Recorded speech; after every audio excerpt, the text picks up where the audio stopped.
Hey there everyone, this is Samuel Johnson and welcome to this very special bonus episode of the Ben 10 Retrospectives. It's been a little while since we talked about Ben 10. I think the last time we actually talked about Ben 10 was in one of my April Fool's videos, and that's actually rather apropos for today's video, as ladies and gentlemen, for today's video, we're going to be taking a look at the fifth film to be released under the Ben 10 moniker.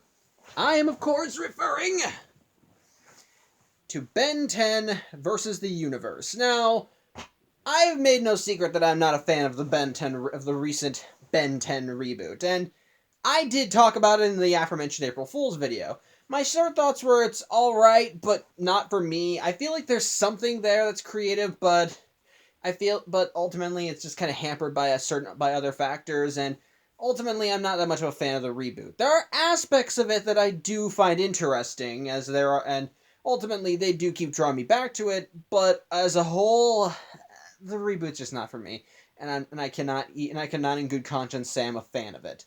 With that being said, though, there are still fans of the reboot. It definitely has a lot. It's gone on for several seasons, and again, like I said, there are still some creative ideas in there, especially with how they have managed to rework certain elements from the classic series and Alien Force through Omniverse into it in new and creative ways. So I will give credit where it's due. It does have its high points, and those points ultimately did strike a chord with the audience. So much so that ultimately a movie was made for the series, this one. Now, originally, I kind of was on the fence about even looking at the film, as again, not a big fan of the reboot. But a few weeks ago, while I was at a Target, I was just kind of browsing through the films, and sure enough, I saw that DVD I just showed you. I kind of wondered if I should even bother with it, but ultimately I decided that I decided to purchase it anyway. I already have all the other Ben 10 movies, so might as well add this to the collection. After all, it might be good. And like I said, if the reboot lasted long enough to garner a movie, there might be something in there that's worth all the trouble. As such, I decided to here we are now. I'm going to be, like I said, this is just a bonus video for the Ben 10 retrospectives. I'm not going to be going back to Ben 10 after this. I'm still doing the Lyoko retrospectives, like I said last week, but I figure this might be fun, you know? Just kind of going back to Ben 10 and seeing where the reboot is now and seeing just how it went and just seeing how it goes and so forth. So, yeah. But, yeah. As things go, I guess we should start off from the beginning. As these vlogs go, let's get a plot summary out of the way. Now, again, I'm going to be going over certain points with the reboot, because this movie does offer some points of continuity, and I do know a few bits of the continuity from the reboot show, because while I may not be a fan of the reboot, Ben 10 was still one of my favorite shows as a kid, so I sometimes check back in with it. So, let's just get on with it. So, again, apologies in advance if I stop the plot, if I stop the plot summary to go over certain continuity, if I go over certain aspects of the show's continuity, sorry. This is what happens when you do this all on the fly. But anyway, yeah. The movie actually starts officially with Ben battling a villain made specifically for the reboot called, I don't know. It's some kind. I want to say Stone Smythe, but I don't think it is. Steam Smythe, I think. I don't know. Bottom line, the guy's like a steampunk supervillain, and all of his gadgets are just kind of steampunk. But while Ben is able to beat him, he was kind of bored with the encounter. Apparently, he's just kind of looking at everything, and he pretty much doesn't see a challenge in the suit and the hero thing anymore. He's looking for a challenge, and and to him, all of this has just gotten predictable. That he can just pretty much figure out how everything's going to go right from the outset. And ultimately things are that predictable, as after he stops Steam Smythe, his grandpa ends up getting a call, and Ben says, "Check this out. This is probably Phil saying there's some dangerous problem," and then he wants to take care of it, and sure enough, that's the case. As such, they go over to as such, the Tennysons take the rust bucket and go to the house of a guy named Phil. I'm guessing this is the show's version of the character Phil from the original show, who in the classic series was Max's partner from when he was in the Plumbers. Here, though, he seems kind of like an eccentric that lives out of his home and monitors alien activity. And based on the dialogue, it seems he's an ally of the Tennysons here, as again he calls them. Pretty much the reason he called them is because he's been tracking a meteorite that's been heading to Earth recently. He picked it up the day before, and he at first thought it was going to diverge and go somewhere else, but it seems to be heading directly to. But after a day, it hasn't changed its course and is still heading towards Earth, and they need to figure out how to take care of it. Ben looks at this and thinks, "Yes, this is the challenge I want. I want you to. I can take care of that." And his plan is just to go blasting into space and blow the thing up. Of course, Gwen points out a problem with that, as if he smacks into it, it'll just change the direction and he'll get hurled into space. But Ben's just kind of blowing it off. It's like, well, whatever, I won't have a problem with that. But ultimately, they realize that that's probably the best option. They have to blast Ben into space so he can take care of the meteor. As such, unfortunately though, Ben's still not exactly up to the challenge. As they put him through training, and he's not really doing that well. However, they do have another advantage. One of the things that the reboot introduced was something called the Omnikix armor. Essentially, it turns out that when the Omnitrix was sent to Earth, it came with some accessories, specifically a key that when Ben placed in the Omnitrix, it accessed a new form on the watch and a new mode called Omnikix armor. It essentially coats every one of the aliens in a powered up new armor that's supposed to make them stronger, faster, just overall better. And to go off on a tangent here, I never cared for it. I honestly didn't. When I looked at the Omnikix armor, I just kind of looked at this and thought, wow, these just scream, this will make a cool toy. And I'm sorry, that's kind of what they are. You can make the same argument for certain other aspects of Ben 10, like the aliens or even the ultimate forms in Ultimate Alien. But in those cases, those felt like different. The aliens were part of the gimmick for Ben 10. And the ultimate forms, well, you could probably make these used to sell more action figures, did feel different enough from the original base forms that they felt like that they could still be brand new aliens in their own regard. Here, though, these just feel like, buy the new armored heat blast or armored cannon bolt or whatever. The Omnikix armor, which just feels like it was just designed to be a toy that your kids could gush over, and I never really caught on to that. And unfortunately, this movie adds more to that, as it turns out that when Ben put the key in the Omnitrix, he put it in the wrong way. As such, Phil theorizes that if they take the key out and put it in properly, it'll access even more power within the Omnitrix.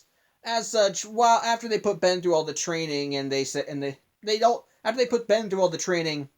they take the key out of the Omnitrix and they put it in properly, and sure enough, it does exude power. As such, to test it out and to get ready to go into space, Ben transforms into Jet Ray, because he unlocked him at the beginning of the last season, and activates the new armor, first going into Omnikix, and then activating a new form of armor that is kind of called the Omninaut armor. It's essentially just made for space travel. And it ultimately does make him go faster as he tries it out, and he just zooms all the way around the neighborhood that they're in. Sorry, dry throat. Before finally deciding he's going to take it out to space. As such, he gets himself all geared up, looks into space, just blasts up, and is getting ready to face the meteor. And as they're getting close, and from Earth, the Tennysons are able to track him through one of Phil's computers. But as Ben gets closer to the meteor, he suddenly swerves and flies around it.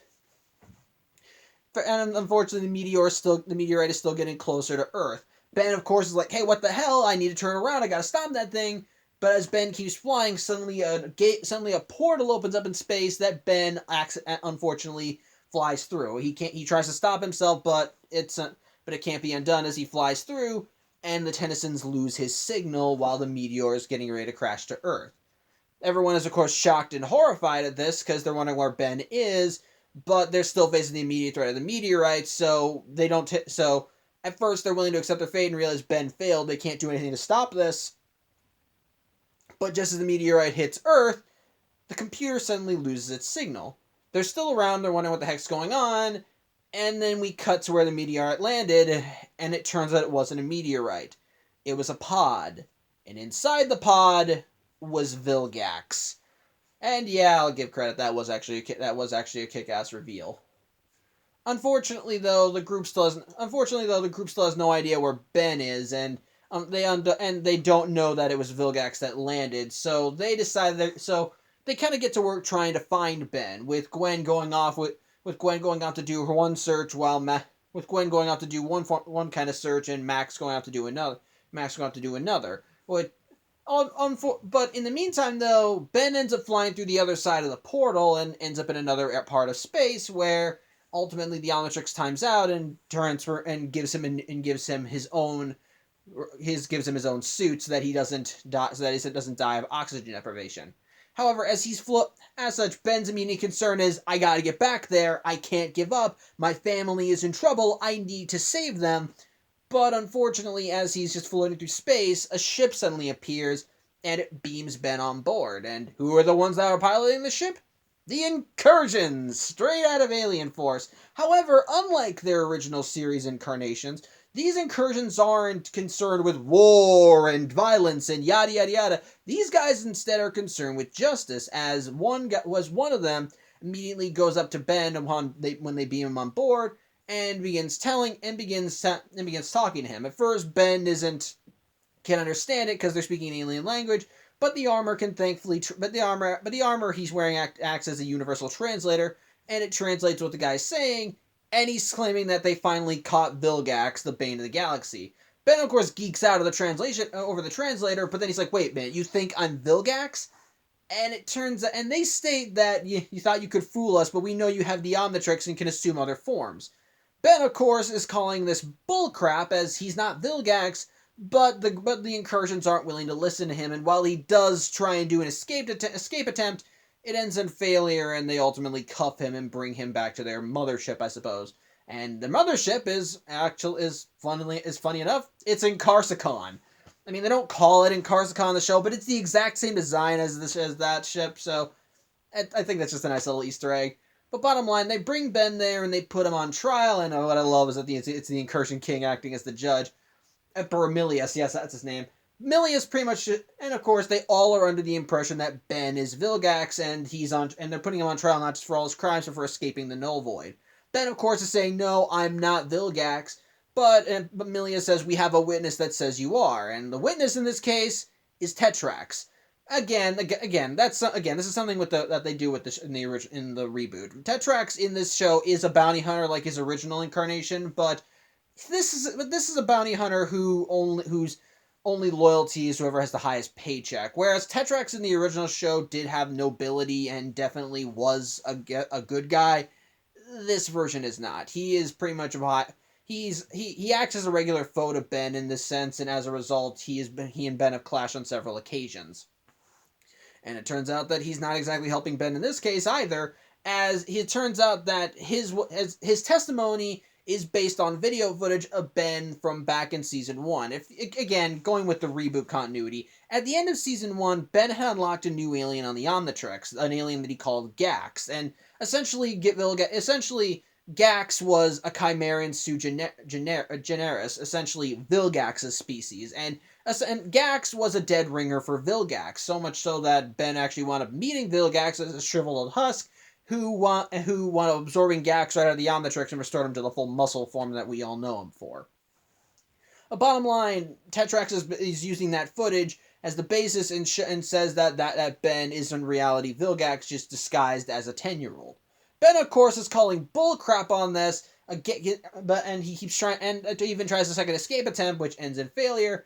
But the Incursions pretty much say, "This is all the proof we need, and because your escape attempts and disrespecting, you're guilty, and you're going to be sent to the Null Void for a lifetime," which is stupid kangaroo court BS, and it's a frame-up story, and I hate those. But bottom line, they end up sending Ben to the Null Void, and course, and again, to give credit, I do like the design for the Null Void in the show. It's not the same Null Void as in the original, but I like just how weird it looks. It definitely looks strange and just out of place, because the colors seem all inverted.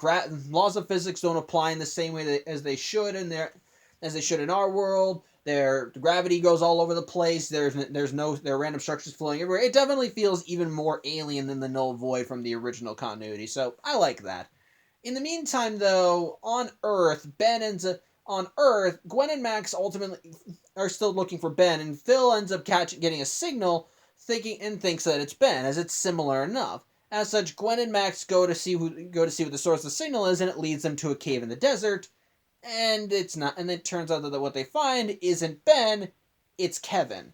Again. I talked about this in the April Fool's video, but on the off chance you haven't seen that, essentially, Kevin in the reboot is not an energy absorber. Rather, he's just an 11-year-old kid. He was a bully to Ben he was a bully to Ben in school, and ultimately how he acted as a dark mirror to Ben was that one night he had a dream wherein he saw the blueprints for the Omnitrix, and using that, he was able to create a replica that he called the Antitrix. It was stupid. I don't like that idea. I don't like how that happened. I like the whole idea of him having his own Omnitrix. I think that's cool, especially since he actually souped it up so that the aliens are more powerful. But I still kind of find it, but it's still kind of weird how he had the dream and on top of that, his Antitrix is supposed to operate exactly like the Omnitrix. So how'd he get all that alien DNA? I don't know, but whatever. Bottom line, though, when they find him, it turns out that he's having problems with the Antitrix, as he's just randomly switching between aliens at random, and he unfortunately can't control it.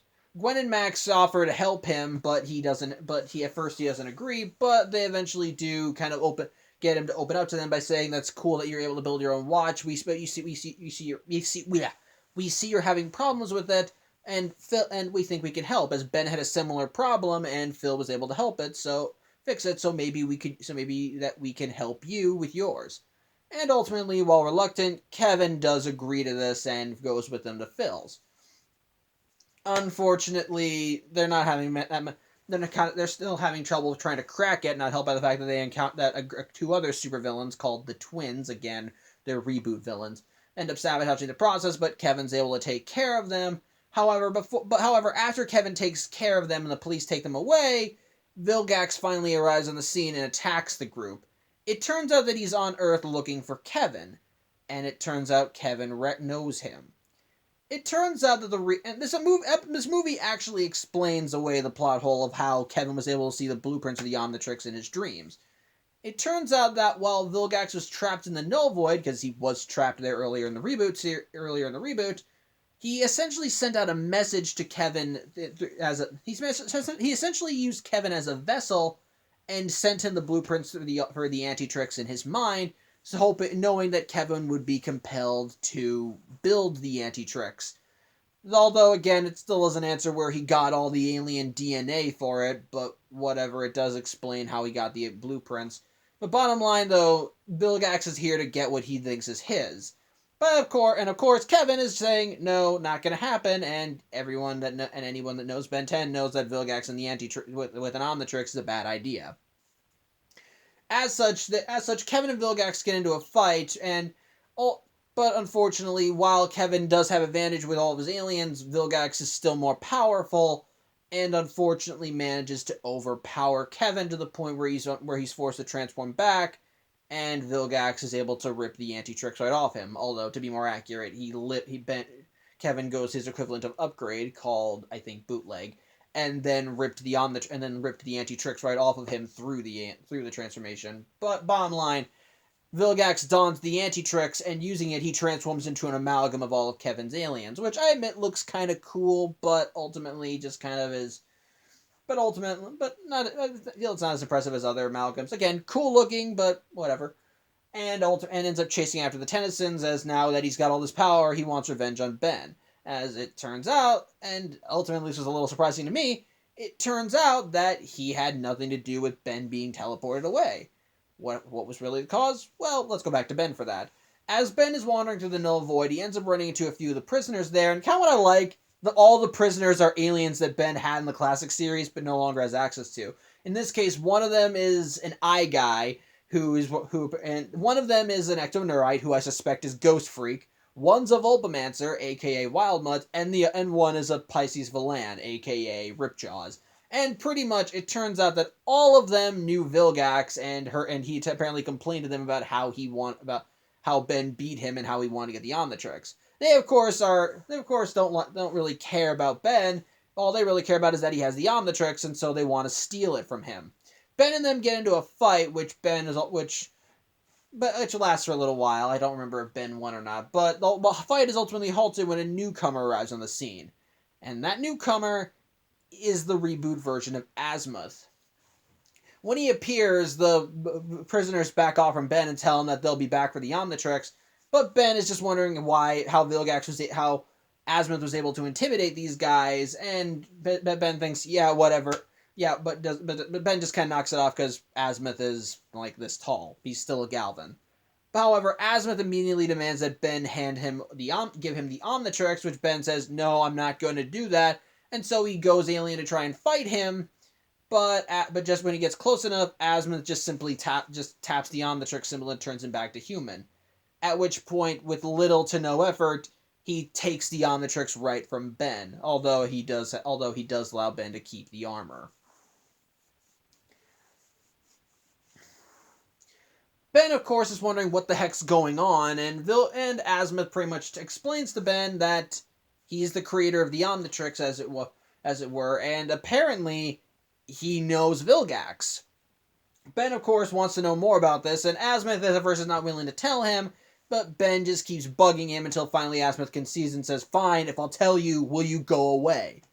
And Azimuth then reveals his backstory. It's essentially the same as in the original show. Essentially, he was a famous scientist who was well known across the galaxy for all of his brilliant inventions, and he created the Omnitrix in secret as a means to allow other species to understand each other by walking a mile in other shoes.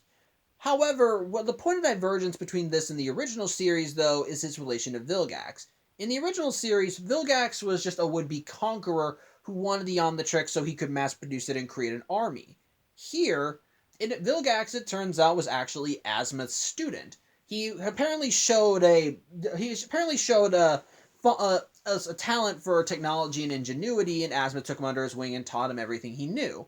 However, when it came to the Omnitrix, Vilgax had different thoughts than Azimuth. While Azimuth wanted to use the Omnitrix to bring the other races together by showing them what it was like to be others, Vilgax saw the Omnitrix and saw it as a tool for oppression, as he felt that he could bring everyone together under his boot heel. As such, he wound up stealing the Omnitrix from Azimuth and used its power to essentially begin a campaign of cruelty across the galaxy. Azimuth was eventually able to catch up to Vilgax, and since he created the Omnitrix, he had a connection to it, and was able to rip it right off of Vilgax, while also simultaneously stealing a portion of Vilgax's strength and putting that into the Omnitrix, hence the Gax transformation and why Vilgax was able to siphon it out at the beginning of Season 1. Vilgax was sent on his way, and Azimuth, who wanted to make sure that this didn't happen again, decided to send the Omnitrix to Earth because he believed that there was a subspecies on Earth that would protect the Omnitrix and keep it from falling into the wrong hands, which is where Ben came in. As when he sent it to Earth, Ben wound up accidentally intercepting it, and well, the series happened from there. As such, Azimuth says that Ben is not worthy of the Omnitrix, and the fact that Vilgax is even able to get close to it in the first place shows how unworthy Ben is, and his plan is just to take it back and just keep it out of enemy hands himself. But Ben, of course, is being stubborn and tells him, "Just give me it back. I need to save my family." But Azimuth pretty much tells him, "Not my problem. I'm not gonna help you."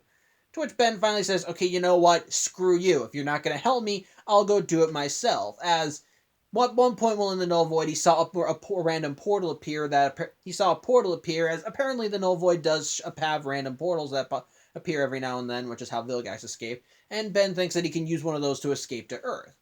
Azimuth, however, when he hears Ben say he's going to go off and fight Vilgax even without the Omnitrix, actually stops Ben and says, "Okay, you know what? I'll give you a chance." As such, He gives the Omnitrix back to Ben and activates a timer on it. It's in an alien language, so Ben doesn't see what the numbers, can't understand the numbers, but bottom line, Azimuth says he'll give Ben the Omnitrix, but he needs to pass a test first. As such, he takes Ben to this giant rock tube and tells Ben, if you can reach the end of the tube by the time the timer runs out, then I'll let you keep the Omnitrix to save your family. Ben, of course, thinks this is just easy since he's just running through a tube, but it turns out there's something living in there that makes the whole journey difficult. As well, Ben keeps going alien to get through this thing. Unfortunately, he's not getting any further. And to make matters worse, it turns out the aliens that Ben first encountered when he arrived in the Null Void are here again, trying to make another grab for the Omnitrix, or specifically the Ripjaws and Ghost Freak are there. Unfortunately, as Ben is fighting through them, ultimately another portal opens up that ultimately begins sucking everything through. Unfortunately, at this point, Ghost Freak just decides that screw this, it's not worth it, and leaves, leaving Ben in the Ripjaw's prisoner to try and hold on for dear life. But Ben is, of course, wondering, what do I do? What do I do? What do I do? At which point, Azimuth, next part happened a little earlier. Azimuth tells Ben, just actually give Ben a hint on how he could solve this. Every time he's used the Omnitrix, all he's done is just smack it down. And if he wants to truly pretty much he's just letting the Omnitrix decide what he does. If he wants to be the true master of it, he's got to think outside the box and and actually figure out how this thing works. Ben, of course, didn't know what he was talking about, but now that he's being sucked through, Ben actually thinks about it and says, wait, he said all I've been doing is smacking it down. Well, if I pulled it up? As such, Ben grabs the dial, pulls it up, and he gets a new screen. Ben thinks it's a little cool, begins messing with it, and once the screen goes away, Ben slaps down the Omnitrix again and transforms into a new alien. Well, new for him. He ends up transforming into the reboot version of Goop, and I've already given my thoughts on Goop. I think he's cool. And immediately Ben's first concern is to save the prisoner as he's being sucked into the portal, which will lead back into space and probably kill him. However, Ben, with Goop's power, is able to grab the guy, and thanks to the anti-gravity disc, is able to pull him back, and with Goop's power, he's able to make it through the obstacle course in the tube rather easily, but unfortunately, he doesn't make it to the end before the timer on the Omnitrix runs out. Ben, of course, thinks he's failed and that he has no chance to save his family, but Azimuth, admiring his altruism, adds more time onto the Omnitrix and says, fine, you get it, you passed, now you can leave. So, as such, it turns out that Azimuth had his own little portal so that he could leave the Null Void whenever he wanted. Oh yeah, I forgot to mention that. The reason Azimuth is in the Null Void is because of his connection to Vilgax, because of his connection to Vilgax. He created the Omnitrix, he taught Vilgax, so he was considered liable, so he got sentenced to the Null Void. Sorry about that, I forgot to mention that. That's my fault. But bottom line, that means that Azimuth can leave whenever he wants, but Ben wonders why doesn't he leave. But Azimuth says it's because he belongs there. But as such, while Ben is able to use the portal to escape, he still tells Azimuth, "I think that everyone has the capability to change," and he then leaves. At which point, when he arrives, he finds that the Incarcicon ship is being pulled into its own portal into the Null Void. But Ben is able to use the Omnidon armor and Shockrock's power to jettison it away and save them, which ultimately convinces the Incursions that Ben is on the up and up and that he's not Vilgax, since Vilgax wouldn't have risked his neck for anybody. As such, they beam Ben on board and tell him that to kind of pay him back, they'll help bring him to Earth and bring justice to those that kind of got in the way of justice. In this case, Vilgax and Tetrax, since he willingly lied on the stand. As such, but unfortunately, the Tetrax is kind of bailed when everything was turning against him, so Ben ends up searching the ship looking for him, and he ultimately finds Tetrax about to go in an escape pod. Ben ends up intercepting him and stopping him from leaving, and Ben wants to know, why did you lie on the stand? Why did you say I was Vilgax? And it turns out, Azimuth was the one that put him up to this. It turns out Azimuth paid Tetrax to lie on the stand and send Ben to the Null Void, because he wanted the Omnitrix back, and he knew Ben wouldn't come willingly. So he needed to set this whole thing up to try and get him in there. Ben, of course, is a little pissed at this, but at the same time, in the Null Void, he learned a lesson and did figure out more about how the Omnitrix worked. So he did feel like that was somewhat necessary, so he lets Tetrax off the hook and ultimately he escapes. With Ben lying to Milius and saying that that they didn't get that he got out before Ben could find him. As such, they decide, fine, we'll just get him some other time. At which point, they take the incursion ship and decide to fly Ben back to the wormhole he arrived in. But once more back on Earth, as the Tennysons and Phil and Kevin are in the rust bucket trying to outrun Vilgax, but unfortunately Vilgax is still too powerful for them, and eventually knocks them aside with the intent of finally finishing them.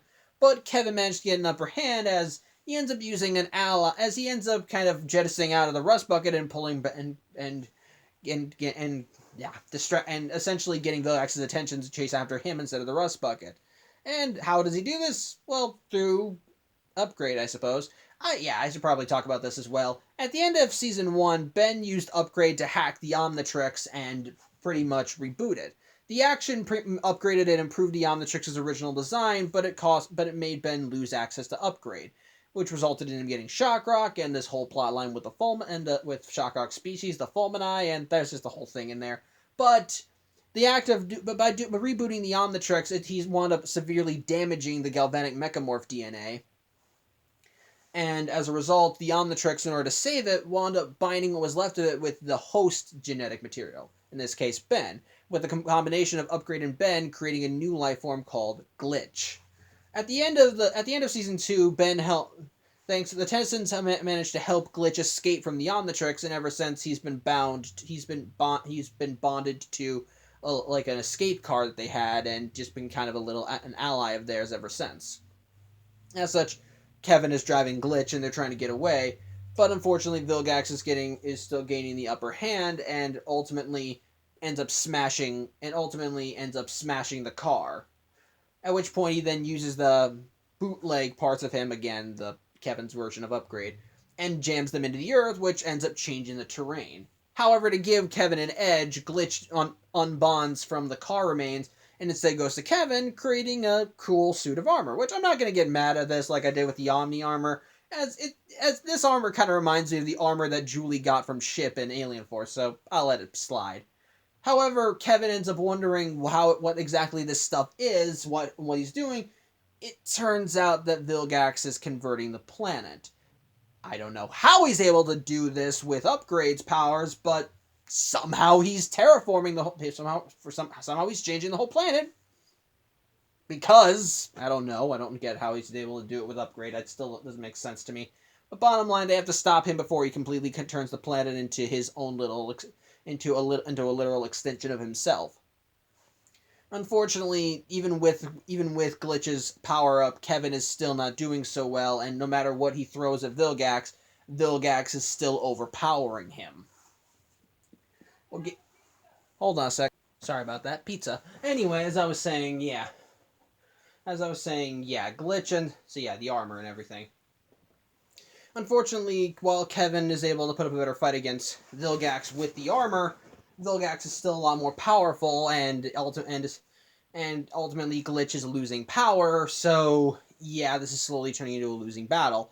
However, thankfully, it's at this moment that the incursions arrive, or specifically Ben, as when they finally reach the portal, when they finally reach the gateway, unfortunately hit an asteroid field, and Ben had to go the rest of the way on his own, going alien and using the Omninon armor to fly through the gateway and flying back to Earth.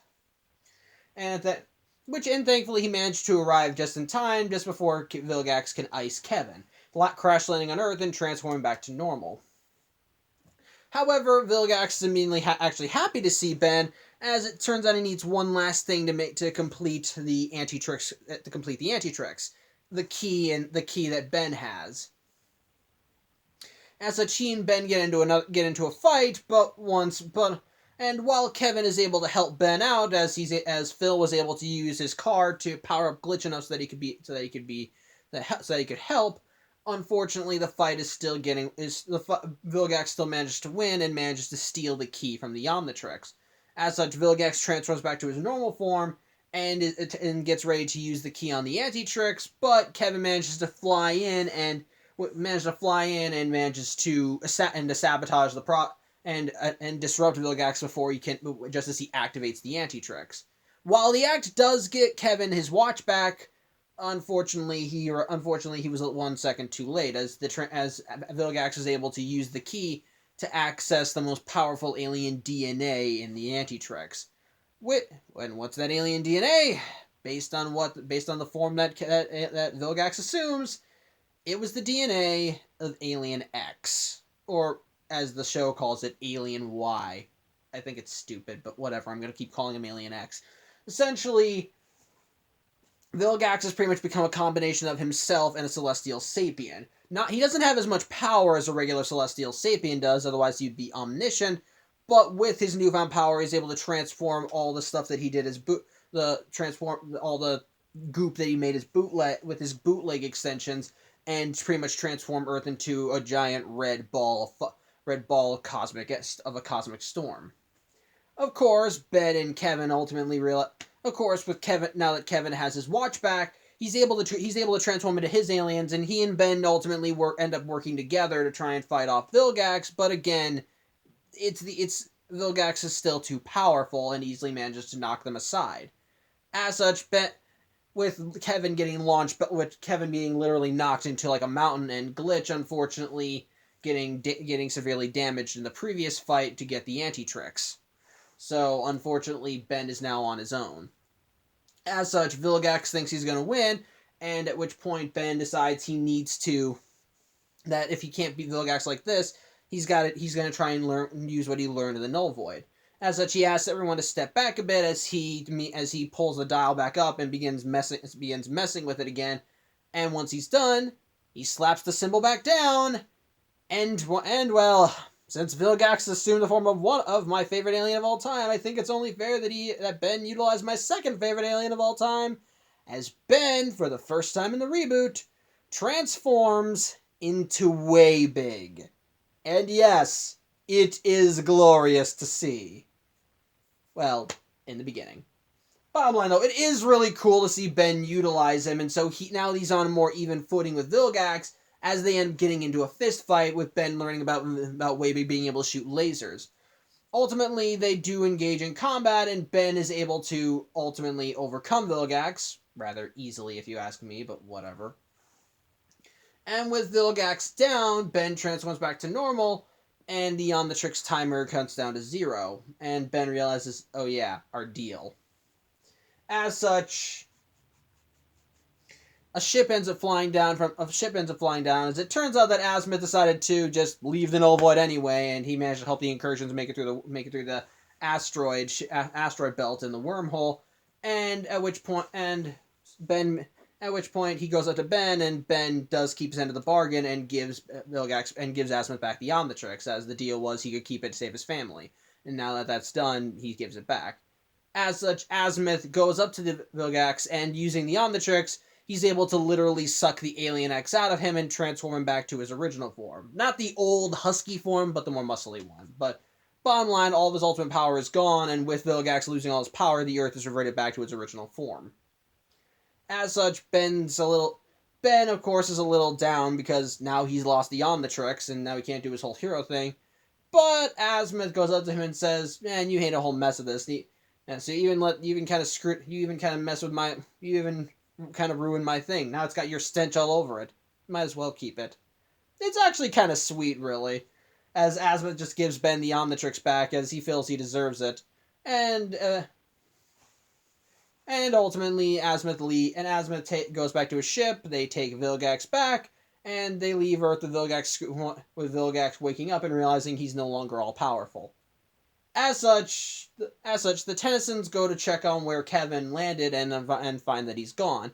Ultimately, most likely having gone alien and just run off somewhere else, though they feel that that they'll meet him again. And ultimately, the movie ends with them getting in the rust bucket, Phil saying that he can bring Glitch back through bits of the debris from his armor, and them saying that the next place they'll go is probably Nebraska. So, yeah.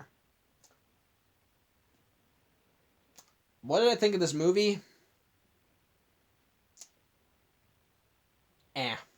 It's This movie, in my opinion, is I don't want to say it's bad, But I don't think it's good either. I'm sorry. I really don't like saying that, but I don't really like it. Well, okay, first, before I get into that, let's talk about what I did genuinely like about it. Believe it or not, the first two-thirds of the movie did grab me a little. As I first saw the movie, I kept thinking to myself, this isn't half bad. As I was watching it, I kind of thought to myself, this is interesting, especially since part of what makes the film, what I found interesting about the film was that it actually addressed some of the concerns that I had about the reboot and Ben's character. And as it went along, I actually was interested in where things were going and how it all connected. Unfortunately, the last third is where I think it fumbles and drops the ball a little too much, and ultimately is where it falls flat. But with that being said, there is still a lot of good here. But there is still some good, I mean. First off, again, let's talk about what I liked about the plot. For starters, it does actually address one of the concerns I have with the reboot Ben's character. One of the things I talked about in the April Fool's video was that the character was written around the jokes and was a lot more exaggerated. As I watched and unfortunately, that was kind of a case here. One of the things I talked about in the original vlog is how one of the concerns I have with this version of Ben is that he doesn't feel like he actually cares about being a hero. Like one of the problems I had with Secret of the Omnitrix was the whole pathos about Ben being a hero for the thrill of it rather than actually doing hero work, which I thought was BS because I watched the whole series before I watched that movie, and aside from maybe two occasions, and those were excusable because again, plot excuse. They actually had reasons in the plot. Ben always had his eye on the prize. Was he arrogant sometimes? Yeah. Was he pig-headed? Definitely. But ultimately, Ben's top priority was always to help people and save lives. Unfortunately, reboot Ben doesn't always feel like that. And in the beginning of the movie, I was genuinely annoyed and had that behavior. Again, in the beginning of the film, his main priority was how things had gotten so repetitive and easy that he could easily just predict how things were going to go. To the point, and as such, when the challenge came, it almost felt like he wasn't even concerned for what was going to happen. He was just like, oh boy, meteorite, I'm going to go smash that. That's the challenge I want. Like, I looked at this and thought, dude, are you even aware of what could happen if you fail? But the thing is, as the film went on, he was concerned.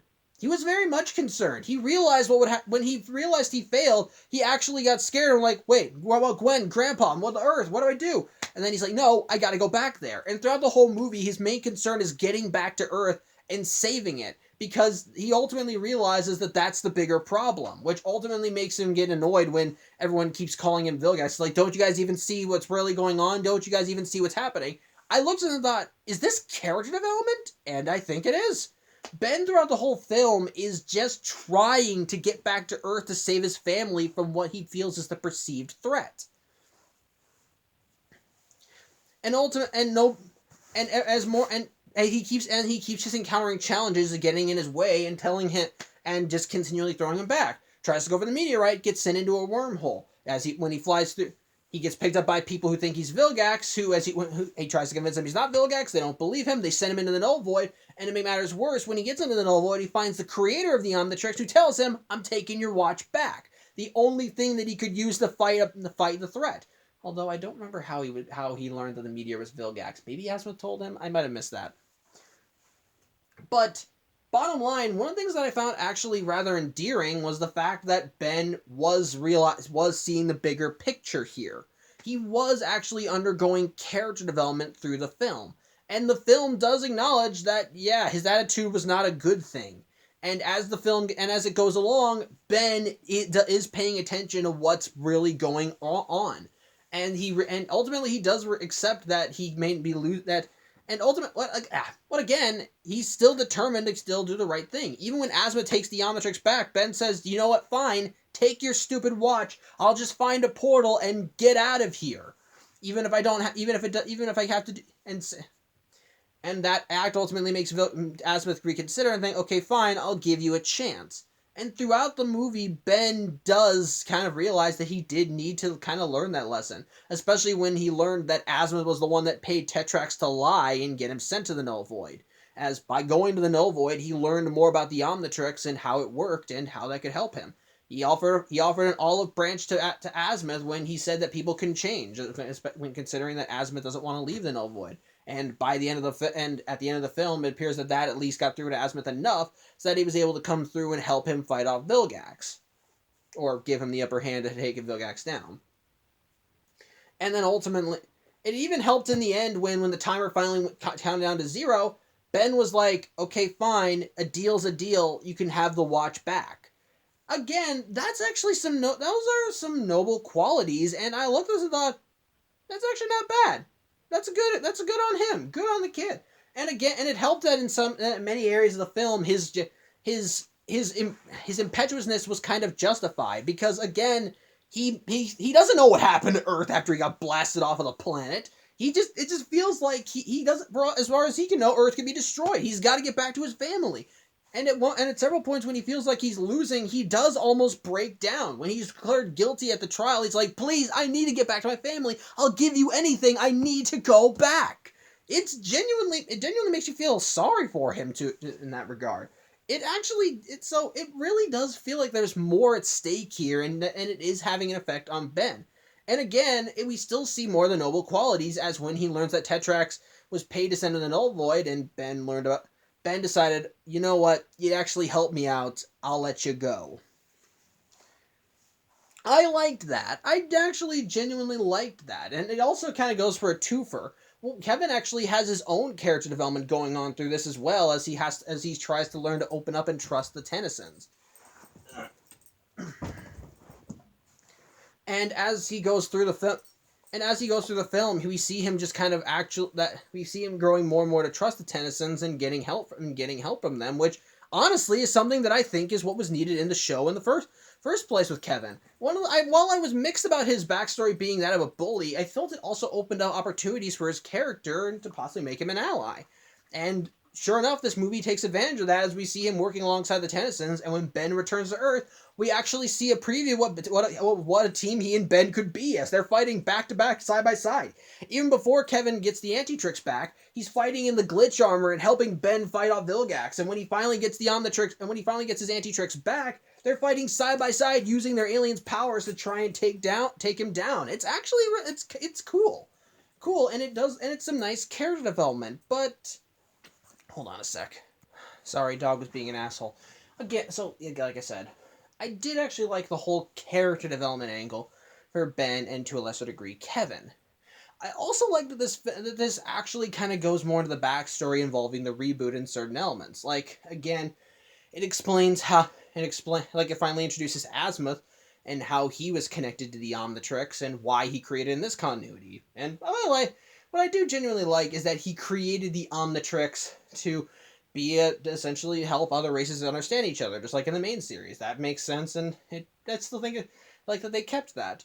Also, I was going to call into question why Azimuth would create the Omnidon armor, but considering that Azimuth talked about how it was supposed to be like a spacesuit or something, I think it actually kind of makes sense that he would program it like that, especially considering that the whole idea with the Omnitrix was to actually go forth and walk a mile in other races' shoes, so odds are whoever used the Omnitrix would be going from planet to planet, so they need something to keep them alive, so it actually makes sense for that. And you could probably make the argument that the Omnikix armor was just an incomplete version of the Omnidot armor, since Ben put the key in the wrong way.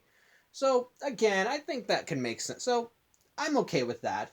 I do like learning more about that, and I'm actually okay with how Reboot Vilgax's backstory is. It explains how he knows about the Omnitrix, why he wants it, beyond just wanting to create an army, and I kind of like that he actually apparently got his hands on it once. When Azimuth and the Incursions arrive on Earth and see what Vilgax has done, Azimuth actually says he had actually seen this happen to one other planet one time before, but so it implies, sorry my dog's here, it implies that Vilgax had done this before when he had the Omnitrix. So that, I think, makes sense and actually kind of helps explain more about that and more backstory about that. And while I'm talking about that, I like seeing all the shout-outs to the classic series that this movie had. Again, it's cool seeing the Incursions again, even if they aren't acting as bad guys this time. But I also like how the prisoners in the Null Void are actually aliens that Ben had access to, complete to it the Ectoneuride, who I suspect was Ghost Freak, their leader, who was the Eye Guy.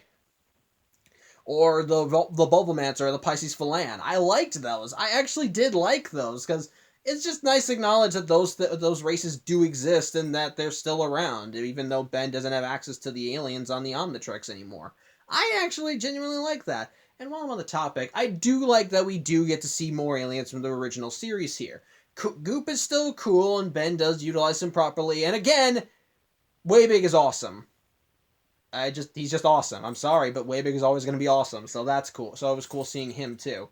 Although it does make me wonder if Ben unlocking them also locked him out of 2 other aliens, since the whole idea is that Ben can only have access to 10 aliens at a time, so whatever. But with that being said, though, the film still falls short in other areas. For one thing, the pacing. Like, back when I watched Destroy All Aliens, one of the problems I had with that film was how it felt rushed in certain areas. How the dialogue felt like it was rushed and just trying to get you to the action. And while the fast pace did work for the action scenes, it kept them intense and fun to watch, it made the dialogue feel too rushed, and it didn't give you time to digest it all or getting gross with that. And unfortunately, that's a problem throughout this movie. Like there are no slow scenes. Everything is just talking. There's no pauses, no waiting. It's just, and if there are pauses, they're too short. It's like they're just trying to go from one scene to the next, one scene to the next, one scene to the next. It's like they feel like that they slow down too much, they're gonna lose the kid's attention, and I don't like that. It gets annoying, and as I watched the film, I thought to myself, this feels very rushed.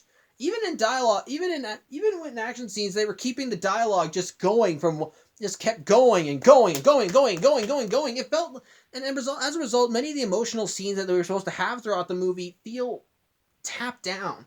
It doesn't make me feel as emotional as I should be about these scenes, and unfortunately, it does affect the movie negatively. There aren't enough time to get any emotion out because things feel too fast, and as a result, it makes the film feel.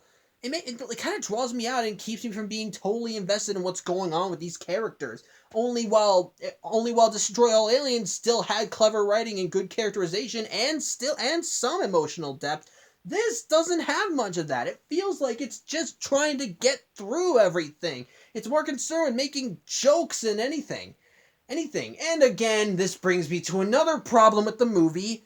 Ben, while I did like the character arc that they were going for with this movie, like with Ben, unfortunately, the kid is annoying. I'm sorry, but he is. Throughout the whole film, there are several times when he just starts getting hyper or acting too peppy or excited, and I think to myself, shut up, kid.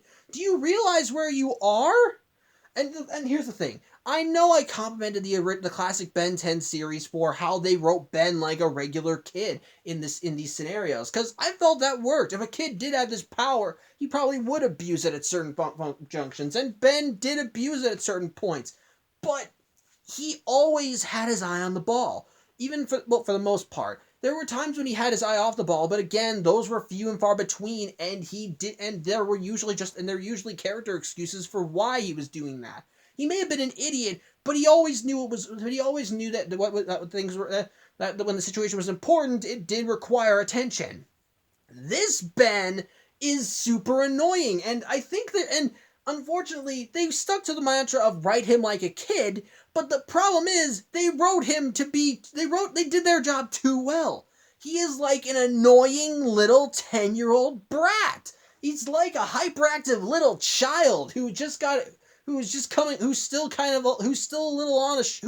he's just getting on a sugar rush a little. And unfortunately, it makes for an annoying main character. It doesn't draw me into what he wants or how he's going. It feels like it's just more concerned with getting to the action. And again, while I do comment that they still try to show that he does have a heart, he does want to help people. So I'll get rid of that criticism, since it's clear that this Ben does want to help people for the sake of helping people.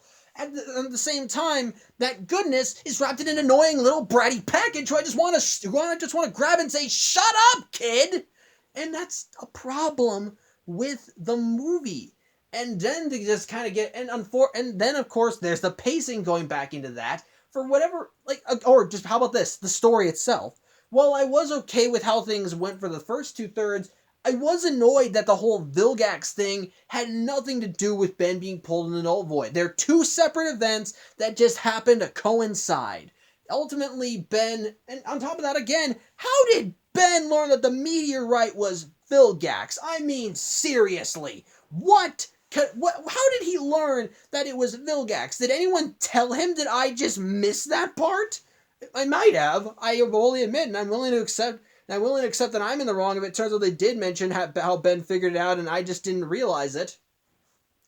But again, that just feels like they're two plots that are just happening to coincide with each other. One has nothing to do with the other, and again, the climax is dumb. I'm not going to deny it. It's just so many action scenes with barely any time to breathe, and when it does have time to breathe, it's just quick dialogue so they can get back to the action. Because again, it feels like they're not. It feels like they're just trying to get it over with, and that if they slow down enough, then they'll lose the kids' attention. And then there's the final battle between Vilgax and Waybig. It should be this awesome, epic battle. You've got a superpower Vilgax combined with the DNA of a celestial sapien versus Ben, who's now a literal giant. There's a storm raging. The sky and the ground are red. Everything should be awesome. The fight's like 2 minutes. It goes by, or no, maybe a minute and a half. It's a super short fight, and it's almost over with, and it's just over with like that. That's just it. Ben is able to overpower Vilgax, and I just thought to myself, that's it? That's not very impressive. Like, you have two literal titans here, and you don't use them to their best capabilities? What the heck? Go nuts with them! I don't know. That legitimately does annoy me.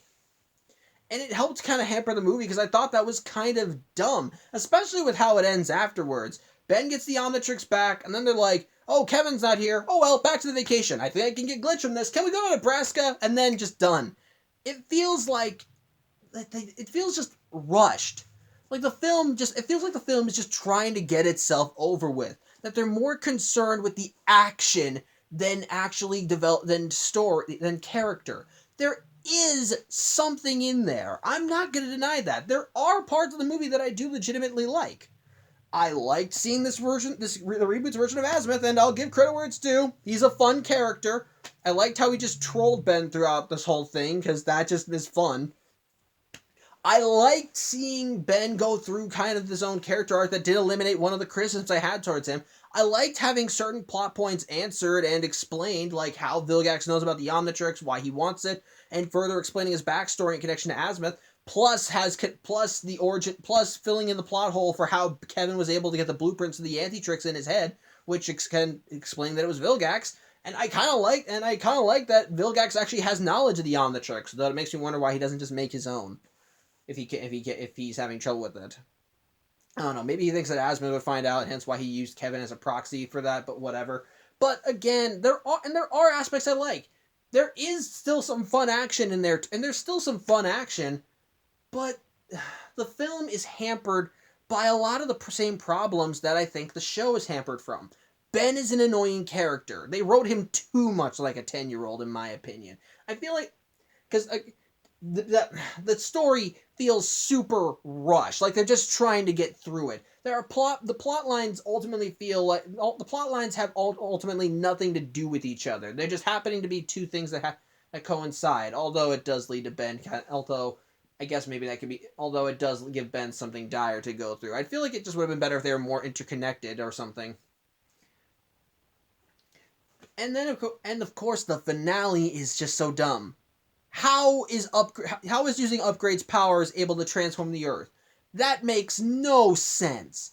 That makes literally no sense. Upgrade can only bond with mechanical parts. Why is this happening? Although Vilgax did say you don't understand his full power. So maybe there's more power that Ben and Kevin just never realized, but it still kind of feels a little dumb. And again, the final battle is such a letdown. As a result, I feel while the film does have admirable qualities, there is something in there. It has so much potential, but like with Ben himself, it's wrapped in an annoying little bag, and it just kind of it hampers the film and keeps me from fully enjoying it. There are aspects I like. there are still enough there that reminds me this is Ben 10, and I did have fun in some watching it a little somewhat. But I think I can easily just say I didn't care for this film. I didn't care for it. If you like it, good for you. There is still enough there to like, but in my opinion, uh, just the film is just for me. It's not awful, not bad, but I didn't like it, and it's not good either. So ultimately, again, if you're a fan of the reboot and you did genuinely like this movie, then more power to you. I want you to keep enjoying it because there is an audience for this show, and I'd be lying if I said I didn't see the potential. There is something in there. There is a good show hiding behind all the randomness and rush plot details and all these and the higher emphasis on comedy. There is something good there, and I feel like the show is fine tuned in a few certain areas, just slowing it down a little here and there to allow for more character. Then I feel like there would be more to it, or maybe I feel like it would still be good. You could even still have all the jokes because this film did show that they could have emotional moments. I think one of the nicest scenes in the film was when Ben launched himself off into space and Max and Phil went back into Phil's house to track him, but Gwen just stood out in the driveway for a minute, just stood out in the driveway without them, and Max is like, "Hey, you coming?" He's like, "I just want to stay out here for a minute." It's legitimately a sweet scene because it shows without any words and just the camera angles and Gwen's expression, you can tell that she's worried about Ben and how his mission is going to turn out and that he might not come back. It's sweet and it's nice family concern. It's nice. Again, if we had again, I feel it, and again, I'm not saying the film is bereft of emotional moments. Again, Kevin does have his share of moments where he does actually show character when he actually seeing his reaction to getting positive attention from the Tennysons, them offering him aid in fixing the anti-tricks, even when they were being chased by Vilgax and he took Glitch and drove off, saying, "I can take it, they can't." It's actually really nice. There are emotional moments buried in there that I feel like if they spend enough time with, it could make for a better show. But again, it's still hammered by the rush nature of the dialogue, the action, the story. It's just there's potential, but the film didn't show it enough, and ultimately, I feel like this film is just Again, apologies if you liked the movie. I don't. At the end of the day, the only reason I still own this movie is to complete my movie collection for Ben 10, so yeah. But I guess that's it. Thank you for watching today. I hope you enjoyed this. Next week we're going back to Kolyoko, but even if I didn't fully enjoy this movie, it was still nice to look at Ben 10 again, even if just for one single film, and I do have plans to look at more Ben 10 related material in the future, but you're going to have to wait and see what that is until after the Lyoko retrospective. So, till then, I hope you enjoyed the video. I'm Samuel Johnson, and as always, I'll see you next time. Take care.